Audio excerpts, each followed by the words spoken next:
Hello friends, आज के class में हम मोस्ट एमपी क्वेश्चन के बारे में डिटेल में देखेंगे।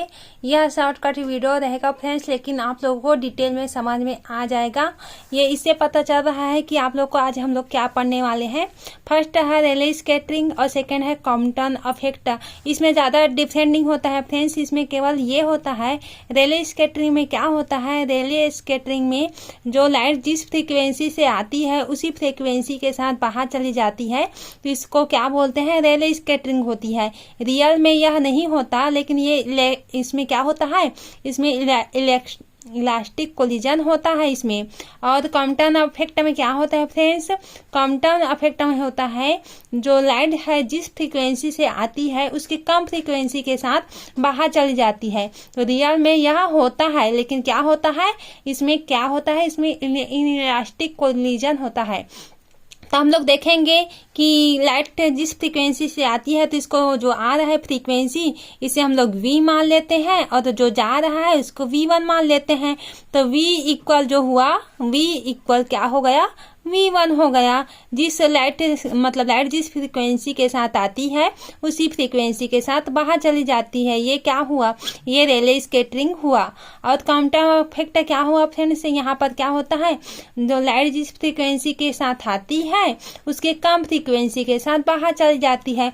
तो जो आया हुआ जो लाइट होता है उसको v मानते हैं, और जो गया हुआ लाइट हुआ उसको क्या मानते हैं, v1 मानते हैं। तो यहाँ पर क्या होता है, v होता है और ये v1, मतलब v1 बहुत कम मात्रा में गया, और जो आया लाइट जिस फ्रीक्वेंसी के साथ आया उसकी कम एनर्जी के साथ ये फ्रीक्वेंसी के साथ बाहर गया।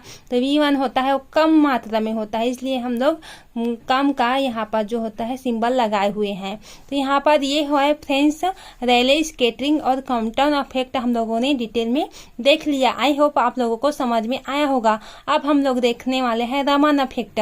रमन इफेक्ट क्या होता है फ्रेंड्स, रमन इफेक्ट क्या होता है, जो स्कैटरिंग लाइट जो होता है, यहाँ पर हम लोग देखेंगे रमन इफेक्ट क्या होता है, उसको हम लोग देखते हैं और डिटेल में आप लोगों को समझ में आएगा।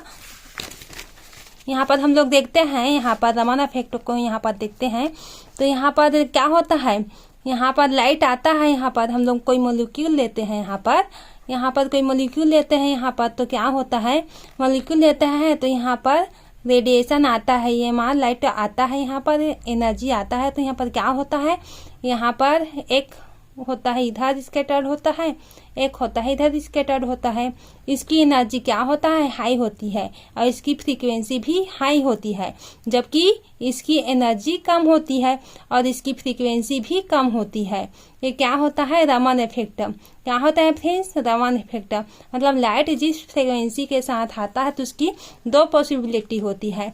इसमें एक फर्स्ट इधर से जाएगा, सेकंड इधर से जाएगा। तो इधर से जाने वाले को हम एनर्जी हाई होती है, इसकी फ्रीक्वेंसी हाई होती है, और इधर लो में जाने वाली की क्या होती है, एनर्जी लो होती है, फ्रीक्वेंसी भी लो होती है। तो इसमें क्या होता है फ्रेंड्स, इसका डेफिनेशन देखेंगे तो हम लोग डेफिनेशन में आप लोग ऐसे लिख लेना है, स्कैटरिंग क्या होता है, स्कैटरिंग लाइट, स्कैटरिंग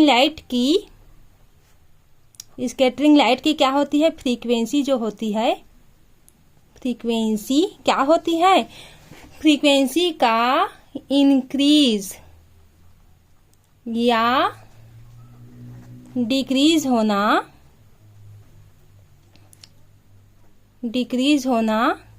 क्या कहलाता है, रमन इफेक्ट कहलाता है। फ्रेंड्स आई होप आप लोगों को समझ में आया होगा। ये क्या होता है, स्कैटरिंग लाइट होता है। स्कैटरिंग लाइट की फ्रीक्वेंसी का यहाँ पर से इंक्रीज हो रहा है या तो डिक्रीज हो रहा है। इसकी एनर्जी होती है ये हाई होती है और इसकी लो होती है। तो क्या होता है, इसका मेन डेफिनेशन होता है रमन इफेक्ट का, स्कैटरिंग लाइट की फ्रीक्वेंसी का इंक्रीज या डिक्रीज होना। इसी को ही हम लोग क्या बोलते हैं, रमन इफेक्ट बोलते हैं। आई होप आप लोगों को अब क्लियरली समझ में आ गया होगा फ्रेंड्स।